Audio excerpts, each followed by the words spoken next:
Hello, college sports fans across the great state of Michigan and beyond. You are listening to the Union of the State podcast, the exclusive source for Michigan State and Michigan college sports coverage.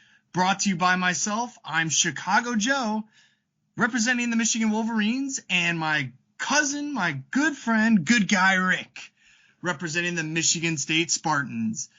It's been a long college football season, but we got plenty of action to talk about today, right, Rick? Back like a bad habit, here is the Union of the State podcast, ready to get into a lot of the things Michigan, mostly Michigan Wolverines, and we will just start dusting the bones of my Michigan State Spartans. Football, basketball, do your thing. Michigan State football, as we will then tee into the later episodes. But here we are on Tuesday, November 22nd, and we got our eyes on the prize. 11-0. Michigan Wolverines taking on the Ohio State Buckeyes. Joe, I got to obviously we're turning the floor to the Michigan man here. You got to be feeling good going into this game. Let's forget about the pundits talking about how this win looked, how that win looked, schedule, strength of schedule. Be damned. Got to feel good sitting at 11-0 season, going into a rivalry game that has got a little bit more flair, a little bit more pizzazz on it in this 2022 season. After a dominant win by the Wolverines in the matchup last season. Giuseppe, we feeling good right now? We feeling hot over there? I'm not feeling as hot as you are, unfortunately, and we'll get into that. It's been an interesting season. Certainly, there's no gripes about the record, as you mentioned. There's really not a lot you can complain about when you're undefeated at this point in the season. But, you know me, always pessimistic. I'll find the ways to start getting upset real quick here. But before we do that, and before we start analyzing the many losses that Michigan State has had this year as they are searching to even be bowl eligible and go 500, I wanted to say really quickly, there's a big win that happened over this past weekend. And it wasn't Michigan State. It was you, good guy Rick, getting engaged to your now beautiful fiance, Autumn. And I'm just super excited for you, man. I wanted to shout that out real quick. That's the biggest win of the season so far, if you ask me. Well, you are too kind. And as I texted you last Saturday night, at least some of us Spartans can close, when it gets down to crunch time there. But thank you so much. I really appreciate that. This will be a fall to remember, nonetheless. Here at the Union no matter of the how State the game podcast. shapes up, that's exactly how it's going to work. But anyways, why don't we get into it then? Michigan State sitting at 5-6. In order to be bowl eligible, you have to be at least 500. So this game actually has a lot riding on it. Because if they don't win and they go to 5-7, Michigan State will be bowl ineligible. I'm not sure the last time that's happened, and I'm not really counting 2020 because that year doesn't really count. But if you take all that away, it's been a while since Michigan State has been at this point in terms of their football performance. And maybe we'll get into basketball. 2016, I think. 2016? It was the year after a really good season. There was a real stinker in Brian Lewerke's, I think, first year where we went 3-9. He got injured, and I think it might have been the first Rocky, like the true freshman Rocky coming in year. But that was a lot of what seemed to be at the ends of the D'Antonio season. So it was a surprise, but like looking back at it, it was kind of like, there's just, there's a chance to underachieve. They fucking hit it on every level. And I told you I wouldn't do this. I wasn't going to get deep into the bones here, but that's,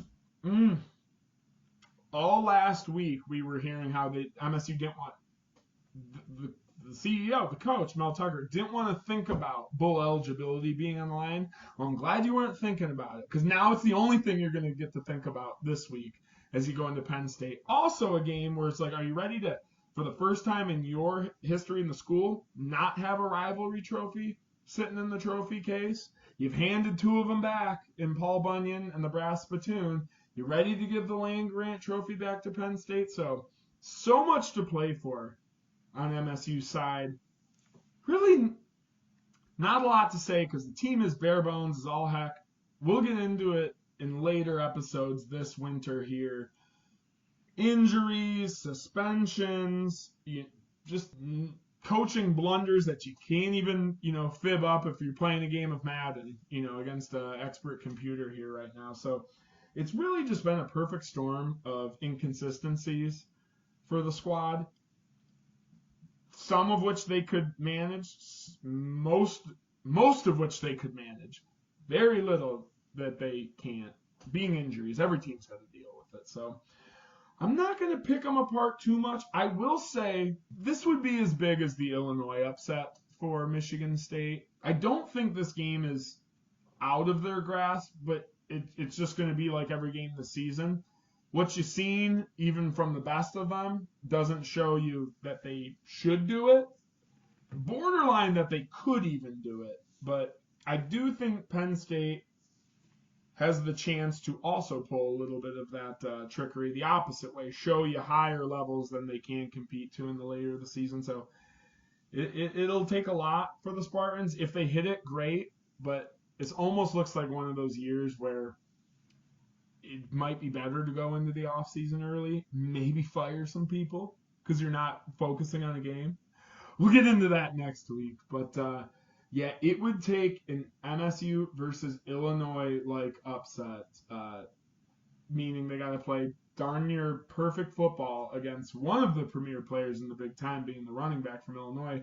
This instance, it's more of like Penn State's just team as a whole, a little bit more complete.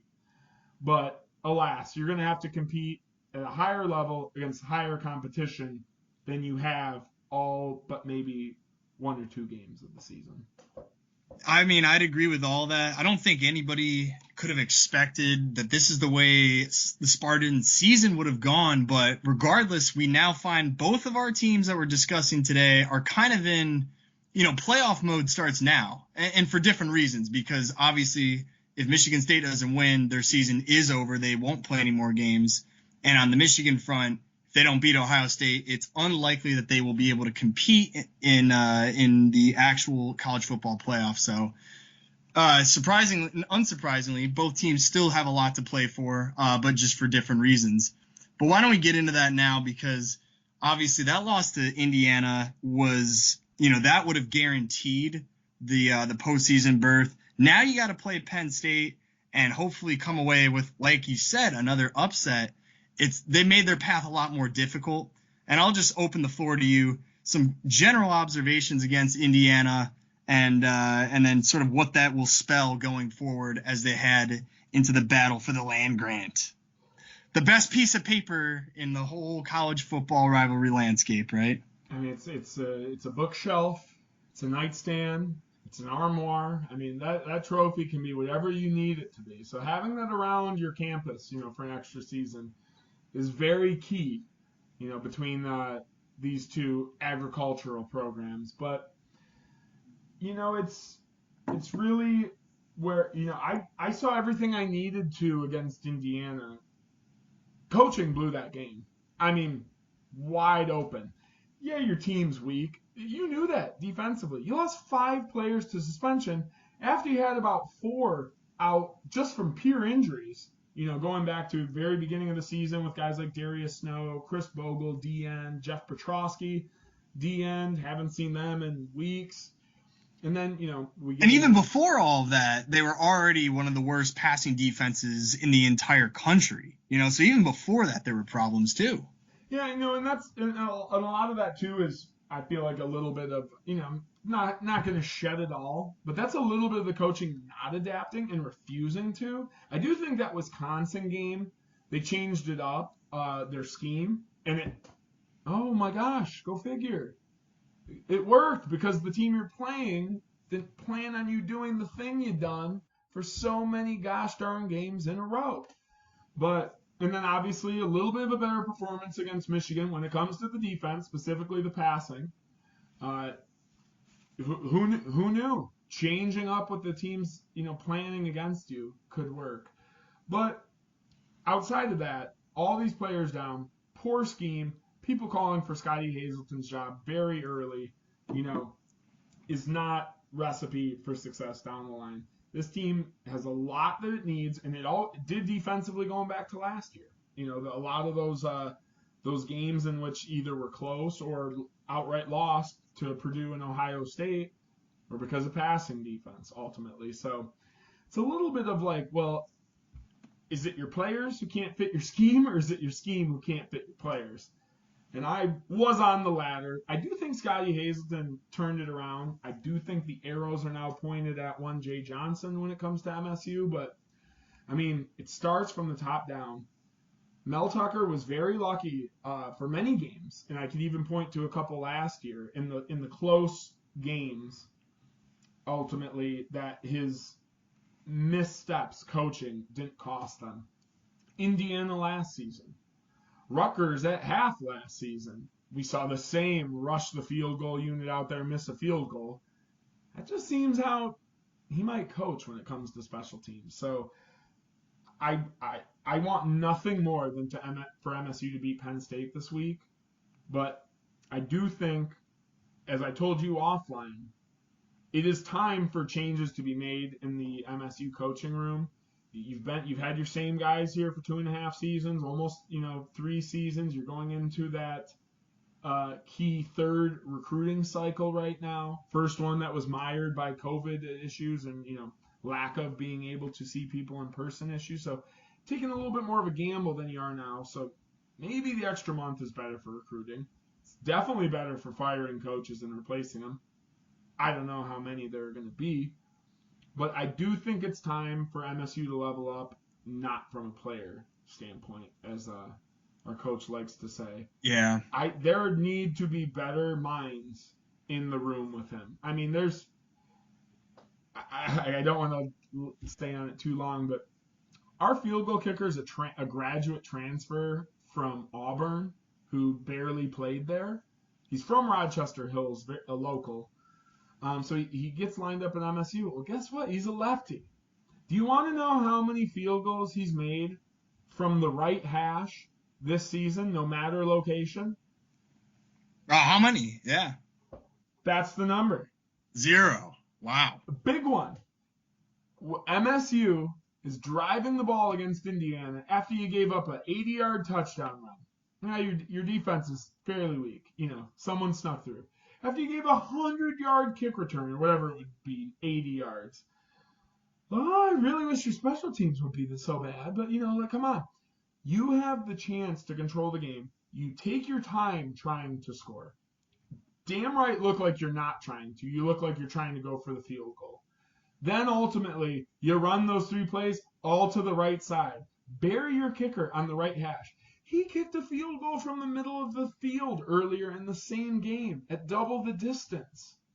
And still, you put the lefty on the opposite side, take the timeout, going end of regulation. And what does he do? Everyone in the stadium knew he was going to miss that field goal. I'm not even joking, Joe. Every single person knew he was going to miss that field goal who's a Michigan State fan and watched him all year. It was the Wisconsin game all over, but you don't get lucky this time. It doesn't happen the way you want to. Heck, you even block a field goal in the first overtime, but that doesn't matter because your defense gives up the 8 points so quickly. And, we've seen a lot of good from Peyton Thorne, and truly I do believe he should not have been benched this season because if he did, I don't think you get 2 of those wins, whether it be Illinois or maybe you beat Rutgers, but still, you don't get Illinois for sure if you bench Peyton Thorne.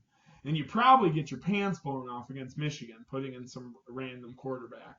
And, I'm not sure that's what you wanted, ultimately, but it's really just come to there needs to be a little bit more of an adult in the room who's saying, like, instead of my players should be able to do this, oh, this is actually what my players do well.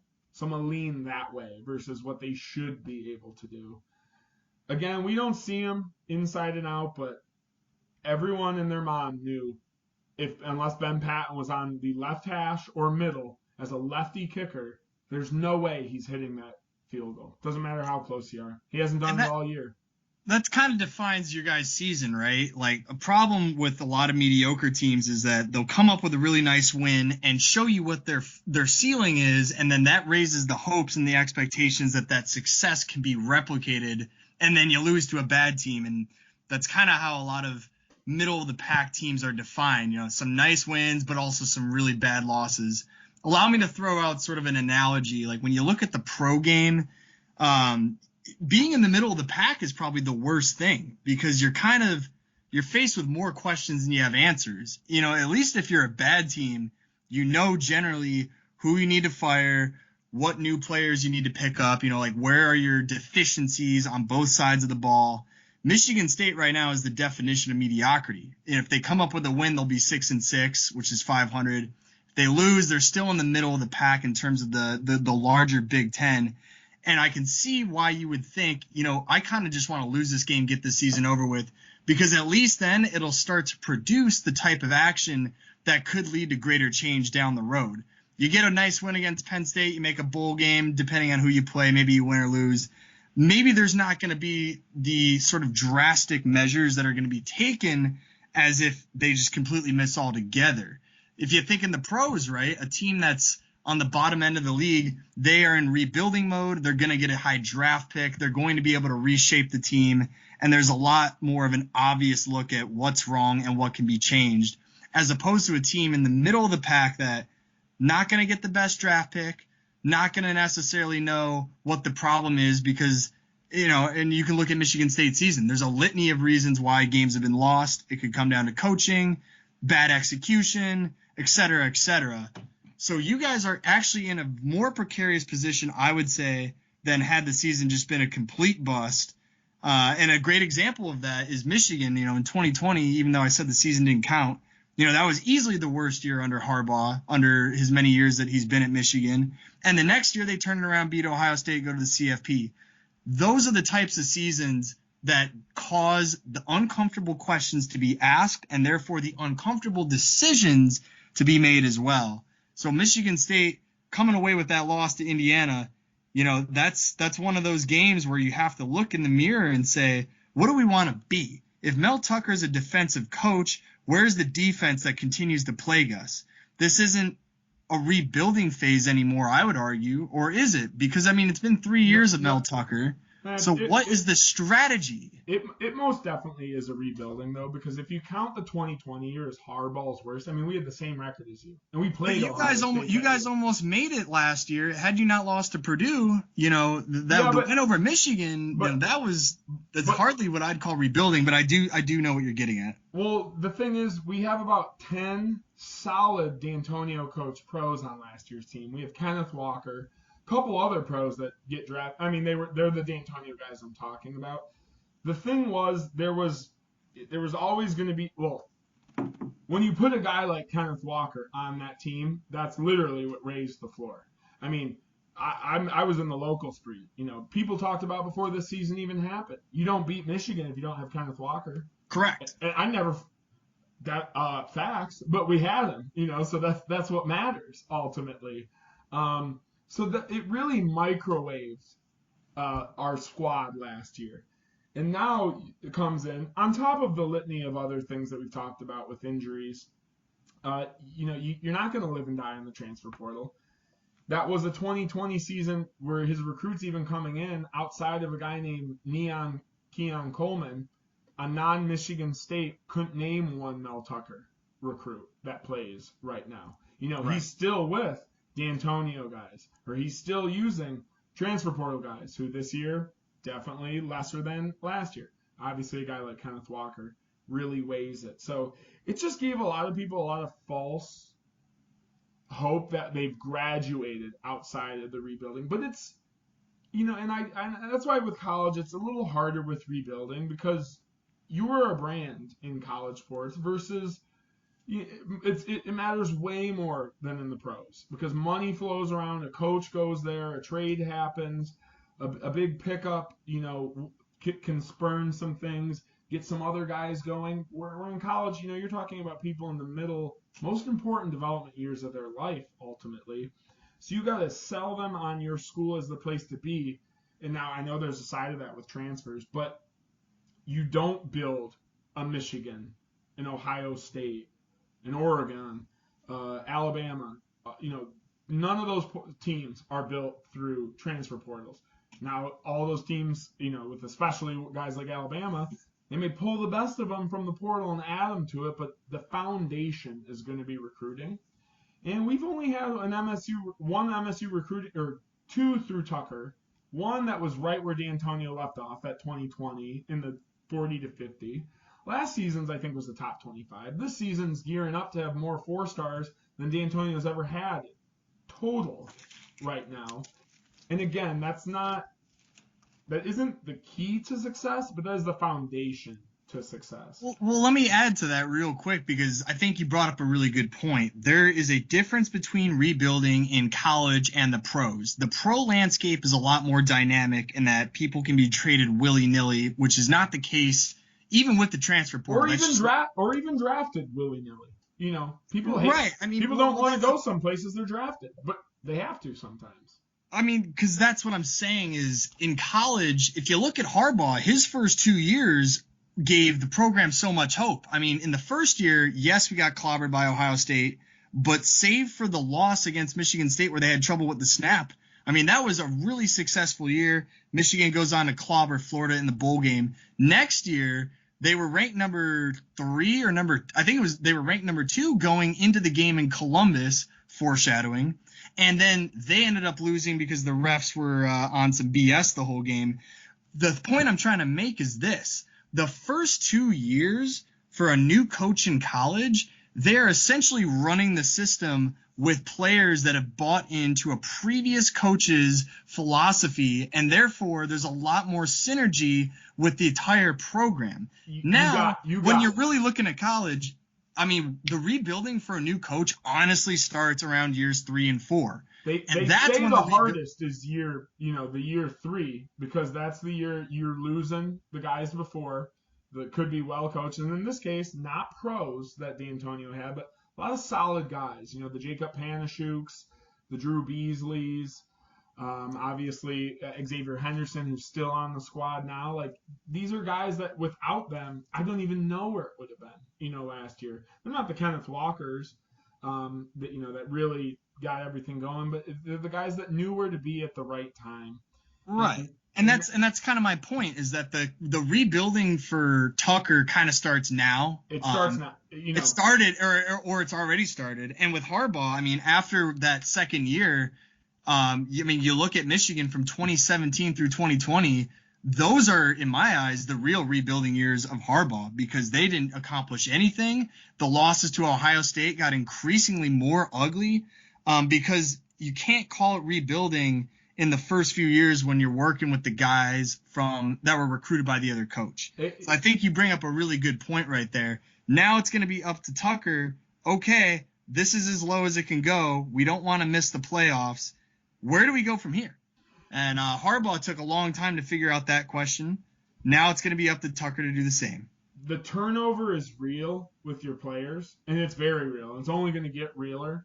So now it's, and I'll just put it, to kind of put a bow around the Michigan State, it's really going to be how can the coaching staff now grow, and whether that's if they're going to do the Cupid shuffle and just mix their guys around, or keep everyone where they're at specifically. But there leaves a lot to be desired on the coaching standpoint of MSU, and I really, I didn't think. And fool's gold was the term I was looking for last year. There was a little bit of fool's gold in that, but hey, it's what we talk about with programs that we either like or are following. Like, they're gonna give you their best shot. Especially when we talk to Michigan or about Michigan and Michigan State basketball. playing all the other, teams kind of down the ladder in the Big Ten, you're getting their best shot because you are a brand and something they can hang their hat on, Right. ultimately. So, MSU had that in football. We're one of those football teams. You could get their best shot any day. But ultimately, the key is now to grow. We go back to our predictions, I put MSU at about a 9-3 team, and I said with a bowl game they could get to 10 wins. I think Michigan we had a little higher, but when it comes down to it, Washington, Michigan, and Ohio State losses don't shock me. And even my prediction was Washington versus Minnesota. If we came up for one, I thought we were gonna fall down for the other. It's the Maryland, it's the Indiana, and then I'm going to say Minnesota because that was just the ugliest game of the year for us. Like, we didn't even come. Yeah. I was in the stadium. I seemed like I was the only one wearing green and white who came to the field to play that day. No, I mean, me and all the fans specifically. Yeah. No one was on the team that day. And, post Penn State, I'm sure I can talk about some good things for the future. I know a couple, but my mindset is just that it is time to grow. It's time to evolve. The recruits are going the right way. The coaching is the only thing that's got me a little worried. But like I said, I would do anything for the Penn State victory. I guess my only pessimist, half glass full is, well, if they lose, now maybe some heads will roll. But ultimately, I don't like to root for people losing their job either. I wish we were a winning team, but changes need to be made. Long story short. Let's carry that forward then. And it is worth noting, when Michigan played Washington, it was the second game of the year in Ann Arbor, and Washington had a horrible year. I think they definitely won less than 5 games. But you guys played a team that ultimately beat Oregon this year, so it is a little difficult. And we'll get into that later. But let's wrap up. They were recruiting heavy, and Michael Penix came out for revenge. He was the quarterback that game. You took the Pac trip, but we just knew, unproven offense at the time, and even so, the offense kind of found it, but it's just unproven squad, ultimately. We'll get into scheduling later, though. I want to hear right now. Love my Spartans, but it's time to move to a quick review of last week's game. Joe, tell me about the Michigan-Illinois game, which took place in Ann Arbor. Real quick, do you think you're going to beat Penn State this week? Prediction. I think we can. I honestly think we can. If Xavier Henderson plays, which he's going to, he didn't get injured. Yeah, but do you think you will? Difference. No, because I thought 24-7 looked like the score I thought you'd beat Indiana with, and that was only the score at halftime. You decided to completely shit the bed on the second half there. But will I won't be surprised if Michigan State wins, but no, I see them losing this one. I see it being relatively close first half. Penn State has way more talent. Sean Clifford was in the same high school graduating class as DeAndre Swift. That's a fact. Wow. Oh, and he's old. I think he's like 26 years old playing college football, and I'm 27. DeAndre Swift is in his third year as the Lions running back right now. He graduated high school at the same time Sean Clifford did, and he had to get 3 years in college, as you just mentioned, to be eligible. So this is a way better team, but fuck James Franklin. Hope they shit the bed. I hate Penn State. So I will be rooting my heart out, and I think they can, but if I'm a betting man, I saw it was like 17. I think it's going to be close to maybe that cover. And maybe that's MSU competing later than they should, but, touchdown going late and obviously busting it up to 14. So Franklin's Penn State's teams do have a knack for losing games that are against bigger opponents or that have the spotlight on them. So we'll see. I'll challenge. And it is in Penn State. It's at State College. It is away. And I will challenge you, and coming off a loss to Michigan State last year in the cold, so they're probably going to want it back. But I will challenge you, Michigan State Spartans. If you are able to somehow go get that win, not only will it erase a lot of the crap from Tom Allen's Indiana, and of course we had to draw Maryland in September because they always shit the bed halfway through October and they're just a bum franchise, brand. But of course, we drew him in September when Talia still wanted to look like he had deeper NFL aspirations. But Penn State's 1 win away from 10 wins. You win this game, you bump them from a New Year's Six Bowl. So once you take a little bit of that spoiler maker pride in yourselves and just go hit the Nittany Lions, where all of us from the state of Michigan and beyond like to see them get hit. Might as well. So back to a little bit of our Michigan squad here, going up against Illinois. It was the battle of the two best running backs in the Big Ten, with one Chase Daniel taking on Blake Corum. Joe, did you, and early pessimism aside, did you see what you needed to know that, not only are they able to get it done in a business-like atmosphere when they got to, but that, that's an Illinois team who's also had their comeuppance in 2 weeks, coming off straight, losses to Michigan State and Purdue. A lot of humbling. So going back to you get your best shot, I think Illinois also gave them their best shot. So I don't like to see all this weak Big Ten nonsense. Records show what records show, but that was an Illinois team that played a lot better than they had in the past couple weeks.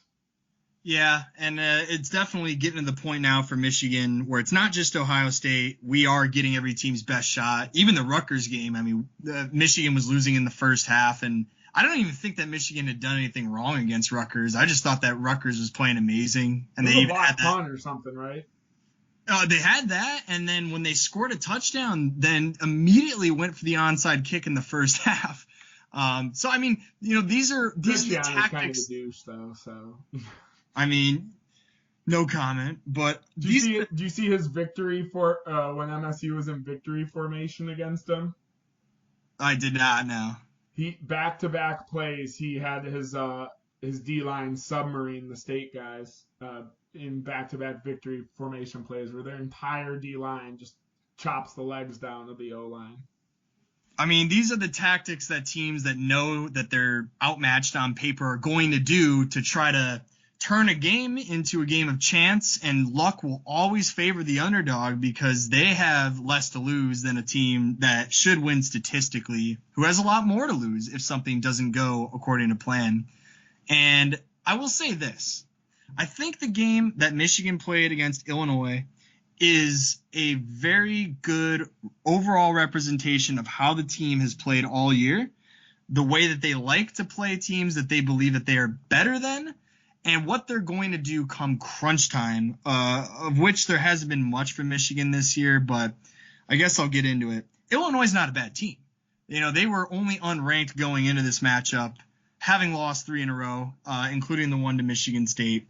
But with a lot to play for, a team that had the best passing defense in the league. And I look at this, too, as if you had the ingredients for an upset/trap game, Michigan, Illinois had all of them. If I'm a chef that's looking to craft an upset, that's how I would do it. The number one passing defense in the Big Ten for Illinois, check. And we know that Michigan's passing offense is nothing to brag about, so that you have that checked in there. Obviously, the week before the Ohio State game, where a lot of players are looking forward to that and may have the potential to overlook a scrappy Illinois team that plays with one of the number one running backs in the league. So you have that going too. There just seemed to be a lot of factors that were adding up in this game. Once you took Blake Corum out of the equation, basically at the end of the second half, where he fumbled the ball in the red zone, everything seemed to be adding up. That. Oh, yeah. My bad. Oh, yeah. and I'll get into all that. This team, I've been watching them all year, and you've heard me complain about it before. I would say this. AA does not necessarily stand for Ann Arbor. It also stands for arrogant a-holes. Every game that Michigan plays... No. Were you trying to get all the Michigan State fans to, lean to you for their favorite co-host on the podcast? Come on. Oh, and you could see the same tendencies that we employed against Michigan State, where it was exclusively running. And even in the moments where we desperately would have needed to pass, including a 3rd and 9 when Michigan was down in the second half in Illinois territory, and they elected to play the field position game. But allow me to just start from the top. Yeah. The running game is obviously Michigan's identity. But when you take Blake Corum away, how would that shift Michigan's prerogatives? And I had assumed that maybe there would be more of a focus towards the passing. And I guess there kind of was, but at the end of the day, no. This team is going to do what they do. It plays into the arrogant a-hole mentality. Why are we running the ball when we're down with the clock being our greatest enemy and the running game is not producing the same results that it did against Penn State in the second half or even as it did against Ohio State last year? This passing game is going to be the reason why Michigan would lose to Ohio State. They are so unconfident in their passing game that they will insist upon the running game like that is their only option. When we played against Michigan State, I couldn't help but feel as somebody that attended the game that Michigan had gone into the game essentially telling themselves that they're going to do this prize fight with one hand tied behind their back, that they were going to limit themselves to 5 plays, slants and runs in various forms. And that's what they did against Michigan State, and it was an ugly win that kind of got them over the hump. And that's what they did against Illinois too. Now, in the few moments where I expected Michigan to pass the ball, there was just a couple of factors that have been persistent all year. J.J. McCarthy has not been successful on the deep ball all year, whether he's overthrown it a little bit or the wide receiver took a slightly suboptimal route that led to an incompletion. That was present as well. You would also see in the Illinois game some factors that have plagued us this year on offense too, which is that our wide receivers drop balls at the worst time. Those have definitely been plaguing us all year. It's limited us from going vertical. So what does Michigan usually do in order to stimulate the passing game? Well, 2 ways. Number one is they use the run game to set up a screen, which worked pretty effectively against Illinois. But the second factor, Rick, is that they also like to go to their tight ends. Now, the tight ends have been an interesting point this year because for Michigan, Eric All's been out since the very beginning of the season, and Luke Schoonmaker, the senior, has not played the last few games also due to injury. And if you look at J.J. McCarthy's passing percentage, you know, he was in the top 5 in terms of completion percentage across the entire country for most of the year. For the first 8 games, he was in the top 5 in completion percentage, and that has taken a hit in the last 3 games. I'm looking at the stats right now.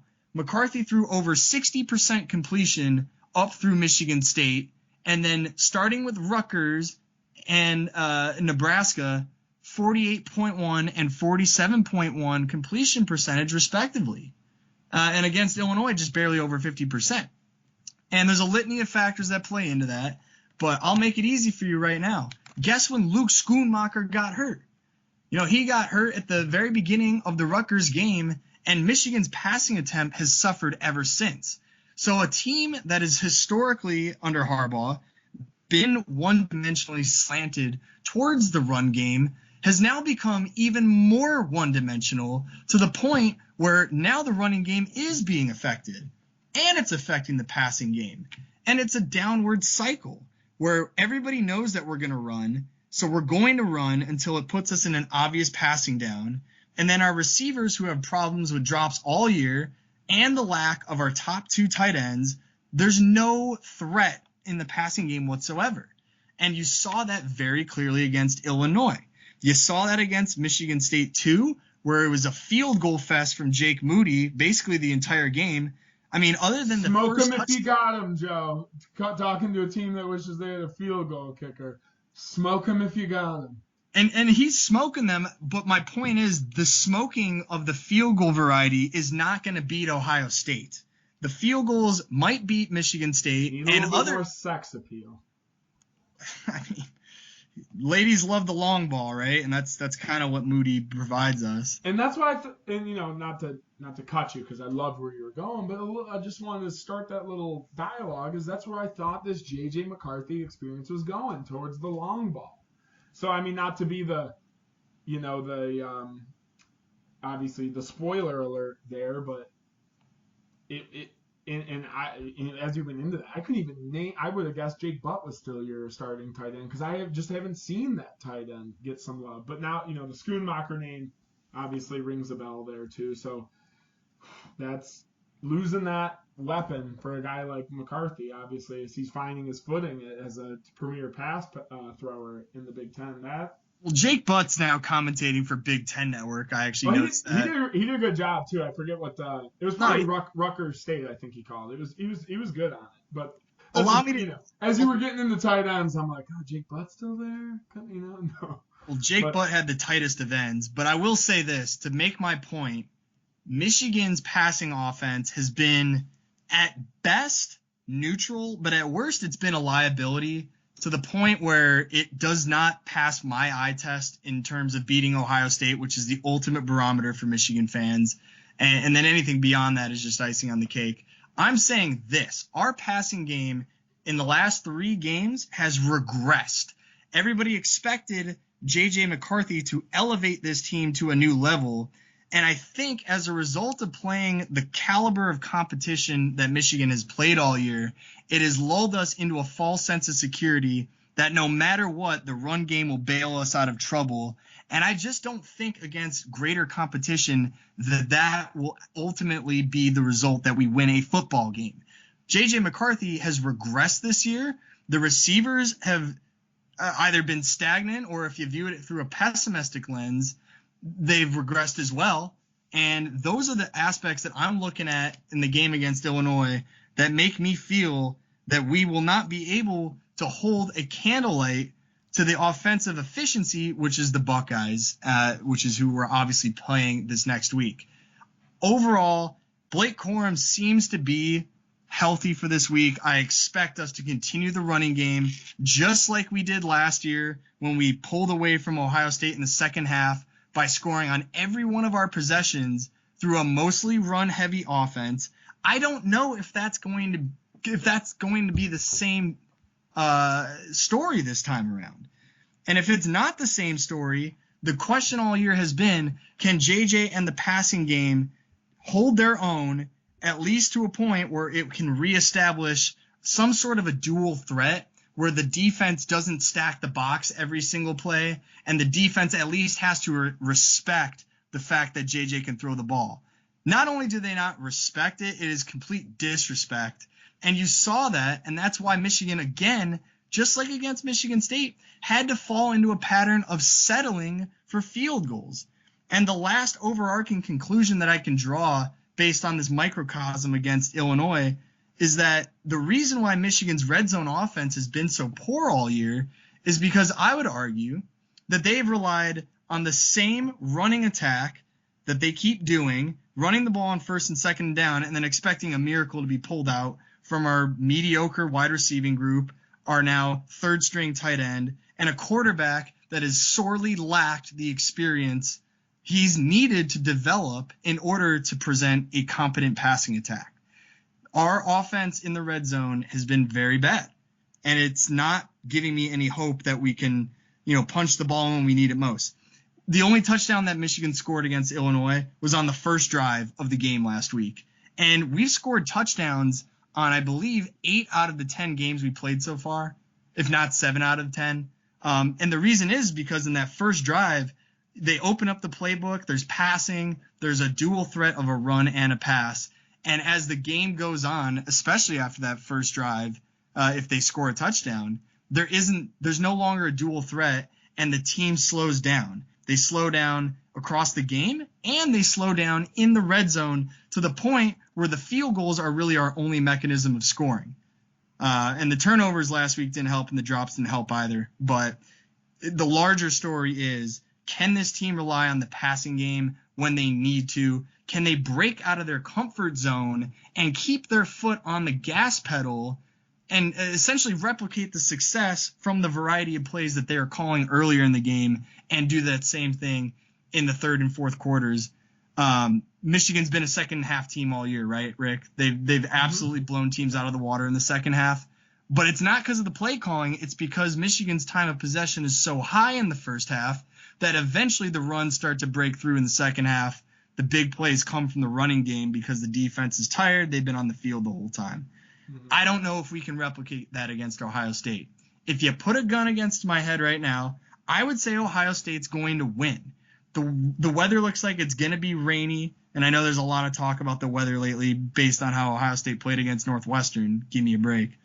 But looking at it right now, unless Ohio State's passing game is neutralized, I don't see how Michigan's run-only one-dimensional offense can potentially hang with this team on the road in a season where ranked matchups have dominantly favored the home team. So none of these factors make me optimistic for any sustained Michigan offensive success. And that's just where I'm at right now. I think this team is being held back also by coaching, just like you said Michigan State's is. And I don't think they're going to change because that's been our identity all year, and it's been our identity every season under Harbaugh since he took over this position. There's not going to be a sudden change. Every year, Michigan fans talk about, well, we're saving our playbook for when we play Ohio State. This is just the tip of the iceberg. But every year, the tip of the iceberg is all you get.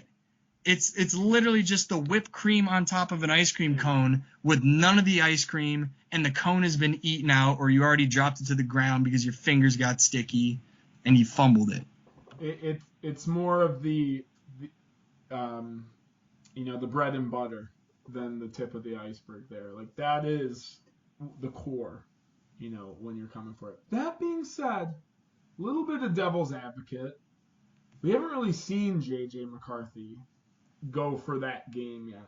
We've seen moments of it. Right, because the coaching has held them back. 100%. So and again, I'm taking the devil's advocate side of it. Yep.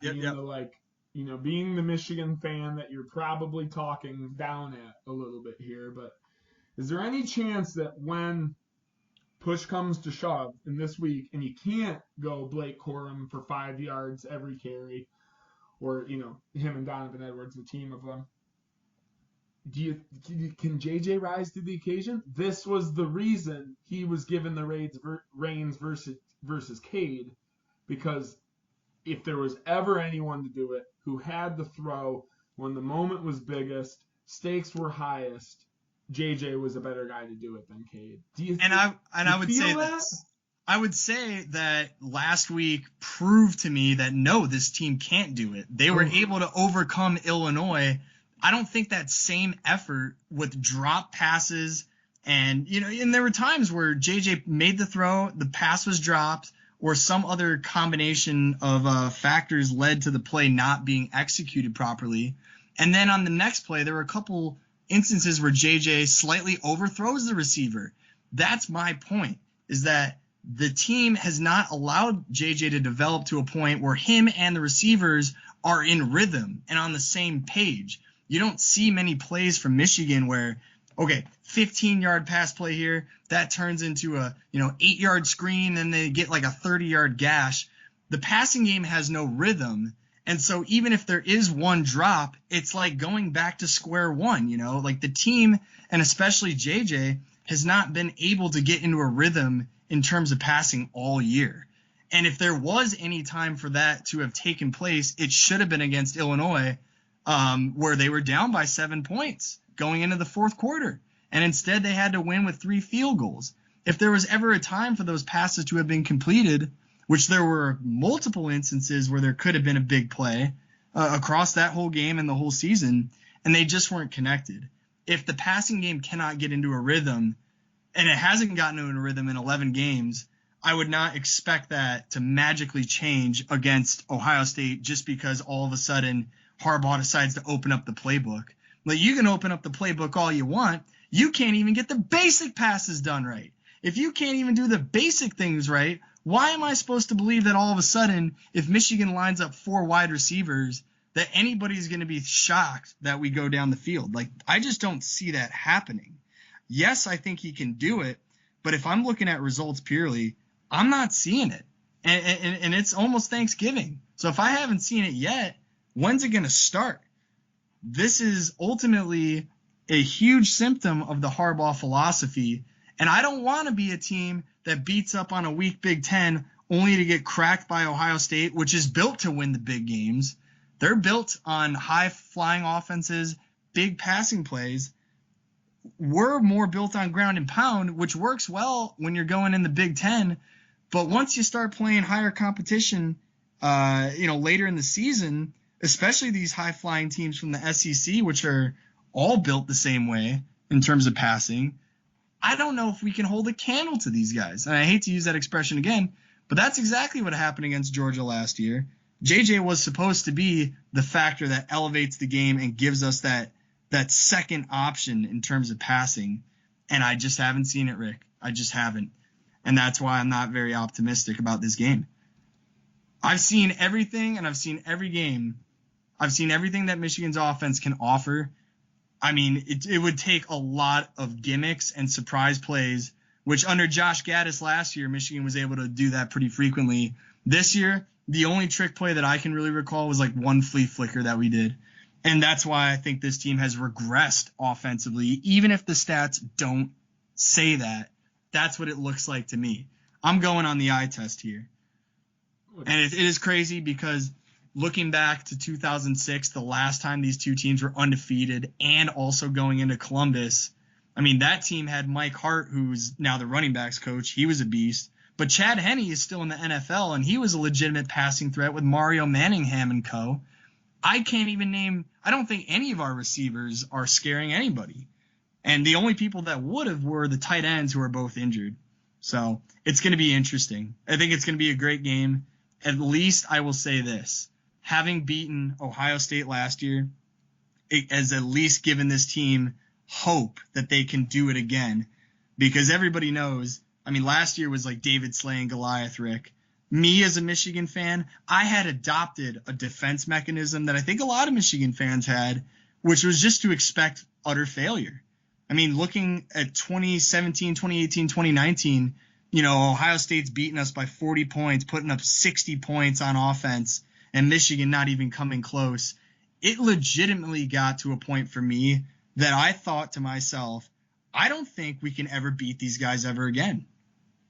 Because the losses are getting worse, and I'm not seeing any difference in the recruiting trail for Michigan, at least compared to Ohio State, who's always recruiting at a high level. I thought we'd never win again. Winning last year definitely got the monkey off of Michigan's back.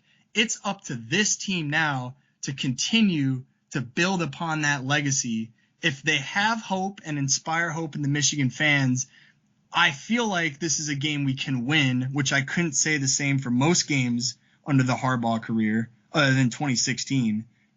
If we feel like we can win, anything can happen. And this team can feel like it can win, especially if Corum's playing. I'm just not seeing it from a statistical standpoint or from an eye test standpoint.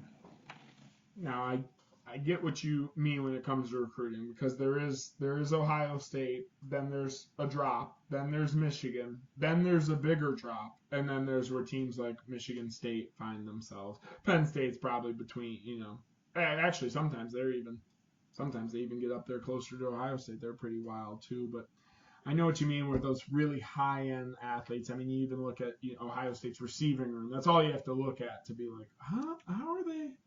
How are they getting all of those guys there on scholarship? Don't they know they need at least 3 starting spots for them all to play? But, I mean, they just look like outright studs at the receiver room, first and foremost, I feel. And then we know they're filling those ranks behind every other position.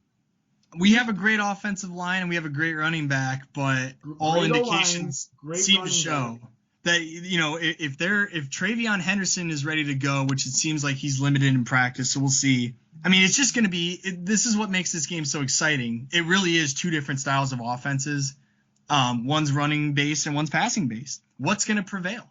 That's what makes this game interesting to me. And I think that's what it's going to come down to in terms of predictions here. If Michigan can get the running gains that they got like they did last year against Ohio State, I'm giving us over 50% chance to win. If they shut the running game down early and it turns into JJ and our ragtag group of receivers and the third string tight end to try to, keep pace with CJ Stroud, the Heisman hopeful, then I think we're going to lose and it's not even close. That's what it's going to come down to. If the run game works for us and we can establish, a dual threat, anybody can win, and I like our chances. But if not, it's over. It's over before it even began. There are not many things I would put up against Michigan as it comes to Michigan State, but I do want you to know, even a couple weeks ago, I had people telling me that Michigan's receiving core was number 2 in the Big Ten, behind Ohio State's. And I, at the time, was, the Kool-Aid drunk Spartan, even coming off the Michigan loss. No way! State's receiving core is better than Michigan's. And I actually do maintain that, but that's only because of 2 guys, and that's Jaden Reed and Keon Coleman. Outside of that, Michigan is far and away the better team. We haven't seen, at least I haven't, from not watching many games, the Andrell Anthony step I wanted to see this year. Though all the glimpses of it, but just that step to being, a 4-catch to 6-catch a game guy. I don't think he's taken that. Ronnie Bell has a lot of respect in the league, but it will, it just kind of gives me a little bit of that bug from last year. It's like, why wouldn't you shoot it out a little bit more against Indiana, against Nebraska? I mean, they did against Rutgers in the second half, though. Didn't they air it out in that game? I mean, no, it was 2 pick sixes, and again, the running game, just like against Indiana and Penn State in the second half, they gashed off some really big runs because they were tiring out the other team's defense. Okay. But the strategy never changed. It was still run the ball down their throat, and eventually our offensive line is better than yours, our team is better than yours, it should win. And it has yielded 11 wins. I just don't want to be a team like the LA Dodgers, where you win 110 games in the regular season and you can beat up on their opponents. But when the big-time games come against the big-time high-flying offenses, can that strategy still work?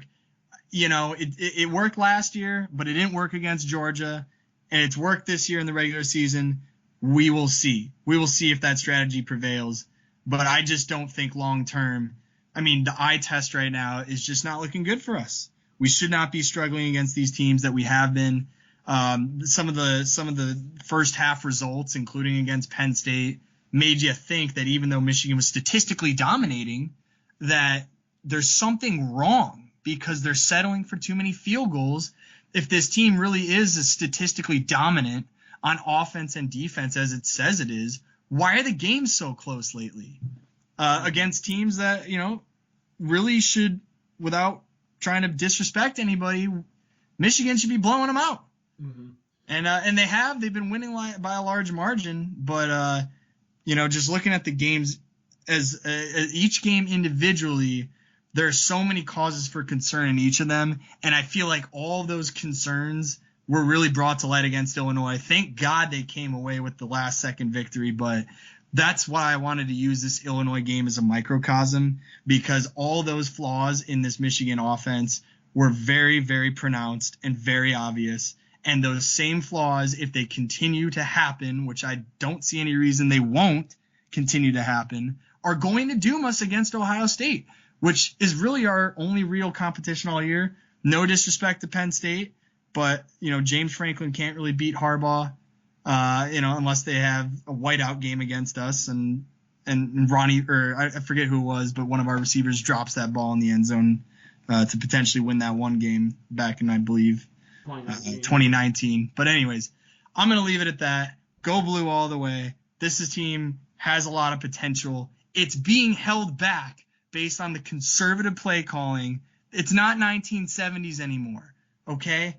This team has a severe lack of creativity from the offensive side, and they are dampening their own players' development and at times completely reversing players' development, all for the arrogant a-hole mentality of, we don't care, we're better than you on paper, we're going to run the ball down your throat. I don't care how ugly it is, that's what we're going to do.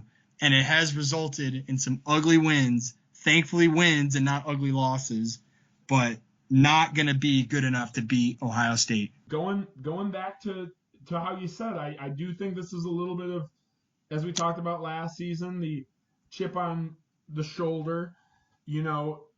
this Ohio State team, or I'm sorry, this Ohio State game doesn't feel like it did a year ago, just with that loss last season. I know you didn't play in 2020, but the loss to Ohio State last season, because that loss kind of like blocked out a little bit of the past. When you go through and run through it like you did, obviously, that Ohio State had the better of it pre-2020 season there, but it really feels like it's been a while.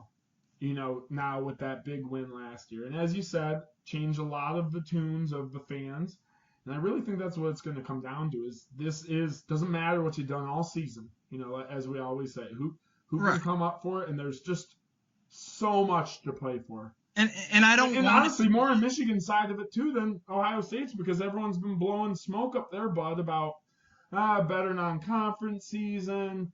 They beat everybody but Evan Hall really bad, or Evan Hall, excuse me, whatever it is. Love that guy. Dog for Northwestern. But overall, both teams have a lot to play for. And I don't want the one win to just make them coast, because unlike Michigan, Ohio State doesn't have a rebuild year. If you don't think that the score of that game last year has been in that locker room, basically shoved in these players' faces for the entire year, then you're naive, because Ohio State is not going to have a rebuilding year. They're going to consider it an anomaly, and I'm going to consider last year's win an anomaly too if we don't continue that same level of success, because everybody knows this game is all that matters. It's all that fucking matters. And if they lose, they're not going to be in they're not going to make it to the Big Ten championship. They probably won't get into the playoffs. We'll probably get a Rose Bowl selection, which will be nice. But this team cannot rest on the laurels of last year's senior-led success with Aiden Hutchinson and just expect it to continue, because right now they're playing the bare minimum. It's that arrogant a-hole mentality that we're just going to do the bare minimum. We're going to call the same play over and over, and it's going to work because we're Michigan, man. That's what we do. And if they keep that same mentality, they will get their ass handed to them on a platter. Ohio State is not going to put on the kid gloves here. They're not going to allow what we did last year against them to work.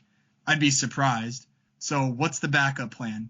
And the backup plan against Illinois, when our best option in Blake Corum got taken away, was to continue with the second and third string running backs, and we saw how well that worked.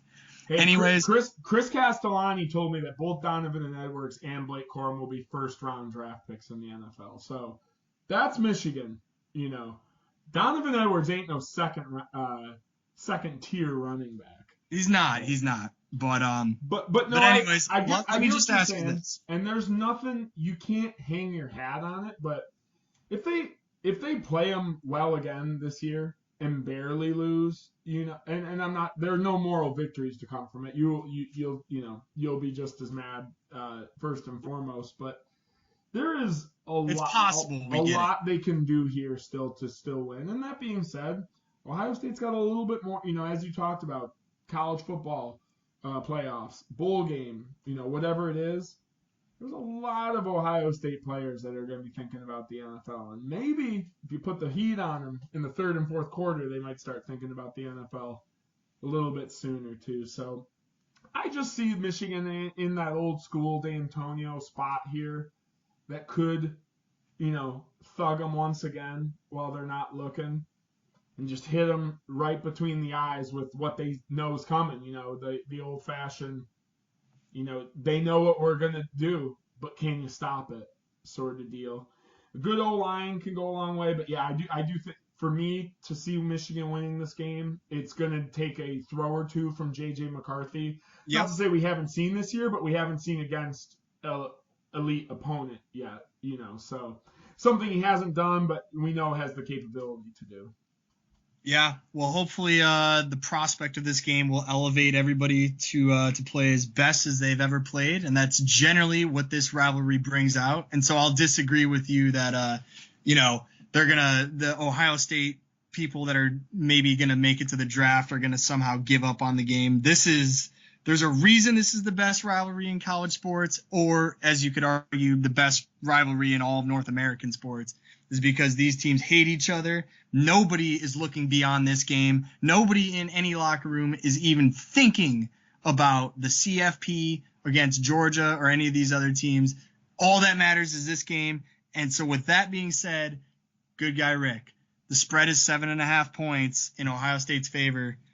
Give me your thoughts. Pick Michigan last year. Gonna pick Michigan again this year. Just feels like, and call it what you want. I tend to see a rivalry that a little bit more localized, that seems a little hotter to these Michigan fans, because I'm telling you what I hear. A lot of them are trying to pretend like they don't really stand a chance in this one right now to save themselves a little bit of heat. And that's where I say, damn to that. Just because they don't live in your backyard, Ohio State fans, doesn't mean you can kind of tell, your Michigan State buddies, who knows how it's going to go this year. No, like you said, biggest rivalry in college football, most definitely. Duke, North Carolina basketball, I might take you up on it, a little bit better in North America. But ultimate, and that's just because those fucking assholes, everyone hates the both of them, so it's fun to watch them piss and moan against each other. But I just do see this Michigan team being able to take their game to Ohio State. I probably going to be closer than last year. Probably going to be a couple C.J. Stroud passes that keep you on your feet. But I think when push comes to shove, led by this O-line, Blake Corum, Donovan Edwards, they'll be able to take him down there. And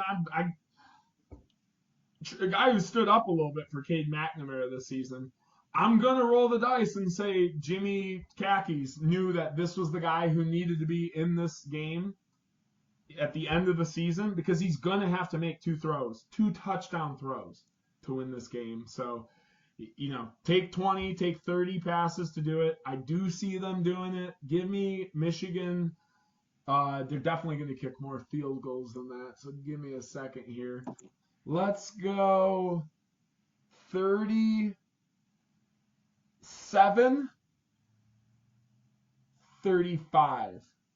Michigan. I hope it's as close as that. And if our run game shows up as it might be 37-31, but it was quick math there. I couldn't put it together for Ohio State. But I think Michigan's going to put 3 field goals on the board and 4 touchdowns for you. Well, hopefully it is.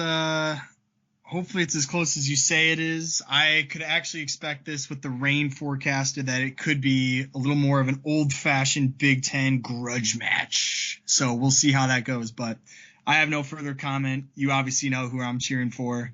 I'm not going to make a prediction. I already said I think right now Ohio State is deserving of the touchdown spread right now, and it'll just be up to Michigan to, 1, neutralize the pass game, and 2, be somewhat competent on offense to the point where they're not just giving the ball away. Because if they become one-dimensional, it's over. We're not gonna thrive. So yeah. We'll see how it goes. But anyways, let's end it there. We said this is gonna be a 30-minute episode. I believe we've been going for at least an hour. So. It was pretty classic. Hot. It was hot fire though. It went by quick. You know. We brought the canned heat for this episode today, and like I said, Union of the State back. We got a long season to talk about. We didn't do the weekly breakdowns. A lot going on this year. Between family, weddings, just doing what we like to do come fall time, and that's watch football. And then ultimately bringing it back here in the end as we get to the holidays. We'll have plenty of weeks to talk about these teams, what they didn't do, what they did do. Hopefully next week we're previewing for the Wolverines a Big Ten championship game. Talking a little PSU upset victory for us Michigan State Spartans. Who knows? Knock on wood. But I do think we both kind of let you with, if we're playing with our pocketbooks, we're actually taking the other teams here this week. But as you know, as we're cheering with our hearts every Saturday, it is going to be all go green and white and all go blue and maize from your respective co-hosts of the Union of the State podcast. The only podcast where you get dual coverage of the Michigan State Spartans and your 11-0 Michigan Wolverines, Chicago Joe. Woo! Can you hit the people with that email address that we got to dust off and break out of or with verification codes or whatnot? Yeah, so it's Union of the States, just the name of the podcast, unionofthestate@gmail.com. Please send us your questions and any commentary based on our commentary.